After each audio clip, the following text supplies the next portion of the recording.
안녕하십니까. 스포츠 뉴스입니다. 프로야구 준 플레이오프 4차전에서 두산이 롯데에 이겨 1패 뒤 3연승으로 플레이오프에 진출했습니다. 두산의 4번 타자 김동준은 준 플레이오프 MVP에 뽑혔습니다. 박선우 기자의 보도입니다. 포스트 시즌에 강한 두산의 집중력이 돋보인 것은 3회입니다. 이종욱과 정수빈, 김현수와 이성열의 안타로 단숨에 석점.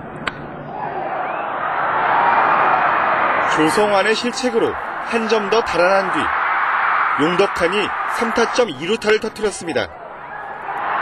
3회에만 타자 1순하며 7득점. 승부는 두산 쪽으로 기울었습니다.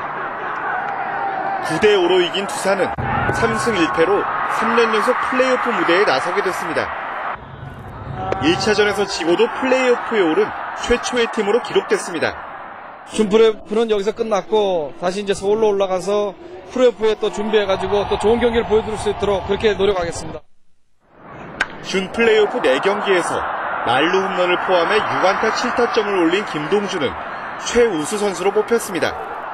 너무너무 후배 선수들한테 너무너무 고맙고 열심히 해서 주장으로서 정말로 같은 팀에서 뛴다는 게 자랑스럽고, 롯데는 이대호와 김주찬의 홈런을 앞세워 승리를 노렸지만 힘이 부족했습니다. 3회 김주찬의 홈런은 비디오 판독을 거쳐 홈런으로 인정받았습니다. 롯데는 지난해에 이어 또 한 번 플레이오프 진출 실패라는 성적표를 남긴 채 시즌을 마감했습니다. I'm really proud of my team. I'm proud of what they accomplished. They were fractured. They were hurt all year. They battled. They never quit. Even in today's game, we felt. 두산은 정규리그 2위 SK와 오는 7일부터 오전 3선승제의 플레이오프를 치릅니다. KBS 뉴스 박선우입니다. 막바지로 향하고 있는 프로축구 K리그에서는 성남이 6강 플레이오프 진출에 청신호를 켰습니다. 성남은 강원을 꺾고 4위로 한 단계 뛰어올랐습니다. 정현숙 기자입니다. 6강행 티켓을 향한 한가위 대격돌. 성남과 강원은 전반 후반까지 팽팽한 접전을 이어갔습니다. 양팀의 균형이 깨진 것은 전반 42분. 성남 몰리나의 프리킥이 사샤의 머리를 거쳐 그대로 강원의 골망을 갈랐습니다. 올해 성남 유니폼을 입은 수비수 사샤는 결정적인 순간 K리그 데뷔골을 기록해 기쁨이 2배였습니다. 성남은 페널티킥을 실축한 몰리나가 후반 중반 이후 맹활약하며 승부의 세기를 박았습니다. 몰리나는 후반 30분 조동건의 추가골을 도운 데 이어 9분 뒤에는 직접 골을 성공시키면서 성남의 3대0 대승을 이끌었습니다. 승점 36점을 얻어 4위로 뛰어오른 성남은 6강 플레이오프 진출의 청신호를 밝혔습니다. 한 게임 한 게임이 이제 결승전이기 때문에 이제 더 집중해서 이제 플레이오프 올라간 다음에 이제 챔피언 결정전에서 이제 우승을 하기 위해 좀 더 한 발짝 이제 더 열심히 뛰고. 최근 부상 선수가 생겨 7경기 연속 승리를 거두지 못하며 부진한 강원은 6강 플레이오프 진출이 더욱 힘겨워졌습니다. KBS 뉴스 정현숙입니다. 2016년 하계올림픽 유치 경쟁이 리우데자네이루의 극적인 승리로 끝나면서 세 번째 동계올림픽 도전에 나선 평창도 공식적인 유치전에 돌입하게 됐습니다. 코펜하겐에서 김봉진 기자입니다. 리우데자네이루. 남미의 첫 올림픽 유치라는 극적인 결과를 낳은 코펜하겐 IOC 총회. 동계올림픽 세 번째 도전에 나선 평창으로선 새로운 시작입니다.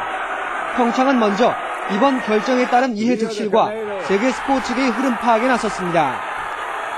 같은 아시아의 일본이 2016년 개최지로 선정되는 최악의 시나리오를 피한 점은 다행이지만 결코 득도 아니라는 분석입니다. 이번 하계올림픽의 남미 유치로 다음 2018년 동계올림픽에서 유럽의 표심을 얻을 수 있는 강력한 경쟁 후보 독일의 민헨, 프랑스의 안시 등과 치열한 유치전을 펼쳐야 하기 때문입니다.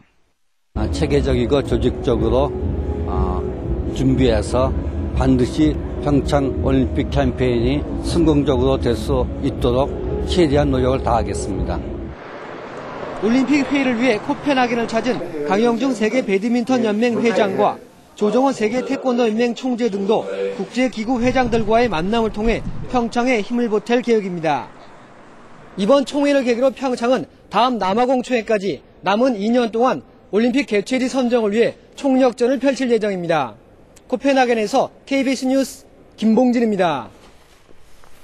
일본 프로축구 주빌로 이와타 이근호가 가시와 레이솔과의 원정 경기에 선발로 나와 팀의 첫 번째 골을 어시스트했습니다. 하지만 골을 넣지 못해 연속골 행진은 4경기에서 멈췄습니다. 경남 진주체육관에서 열린 추석 장사 씨름 대회에서 서남규가 유종인의 3대2 역전승을 거두고 세계 처음으로 한라장사에 올랐습니다. 메이저리그 추신수가 보스턴전에서 4타수 무안타로 침묵했습니다. 타율은 3할 아래로 조금 낮아졌습니다. 김기범 기자입니다. 1회 추신수와 마스 작가의 대결. 추신수로선 홈런성 타구가 파울이 된 게 아쉬웠습니다. 뜬공으로 물러난 이후 추신수는 침묵했습니다. 4타수 무안타에 그친 추신수는 타율도 2할 9푼 9리로 떨어졌습니다. 정규 시즌 남은 경기는 보스턴과의 2연전. 추신수가 타율 3할과 20홈런 20도루를 달성할지 주목됩니다. 테니스 스타 샤라포바가 팬퍼시픽 오픈에서 얀코비치를 제치고 우승을 차지했습니다. 어깨 부상을 당한 이후 1년 6개월 만에 투어 우승입니다. 올해 14살인 알렉시스 톰슨이 나비스타 LPGA 2라운드에서 10언더파로 공동 선두에 올랐습니다. 톰슨이 우승하면 종전 18살을 무려 4년이나 단축하는 최연소 우승 기록입니다. NBA 미네소타의 크리스 폴이 던진 기상천외한 슛입니다.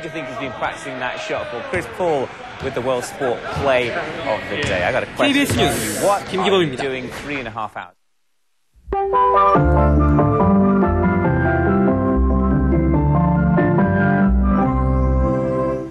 소나기가 내리면서 보름달을 보기 힘든 지역도 있었습니다. 하지만 중부지방에서도 대부분 이렇게 구름 사이로 보름달을 볼 수 있었습니다. 연휴 마지막 날인 내일 아침까지 서해안 지역에는 빗방울이 떨어지는 곳이 있겠습니다. 또 내일 아침 중부 내륙지방의 기온이 5도 안팎까지 떨어지면서 쌀쌀하겠습니다. 오후부터는 대기가 불안정해지면서 중부지방에 소나기 구름이 만들어졌습니다. 오늘 밤에도 일부 지역에는 벼락이 치는 곳이 있겠습니다. 내일은 남해상을 지나는 고기압의 가장자리에 들겠습니다. 전국이 대체로 맑겠지만 아침에는 안개가 짙게 낄 것으로 예상돼 안전운전 하셔야겠습니다. 내일 아침 기온은 서울 13도, 부산이 17도로 오늘과 비슷하겠습니다. 낮 기온은 서울 21도, 전주, 광주 23, 대구가 25도로 오늘보다 낮아 서늘하겠습니다. 바다의 물결은 동해 먼바다에서 2.5m로 조금 높게 일겠고 해상에도 안개 끼는 곳이 많겠습니다. 다음 주는 대체로 맑은 가운데 평년 기온을 보이면서 다소 쌀쌀하겠습니다. 기상정보였습니다. 네, 오늘 9시 뉴스 모두 마치겠습니다. 네, 편안한 한가위 보내시기 바랍니다. 고맙습니다.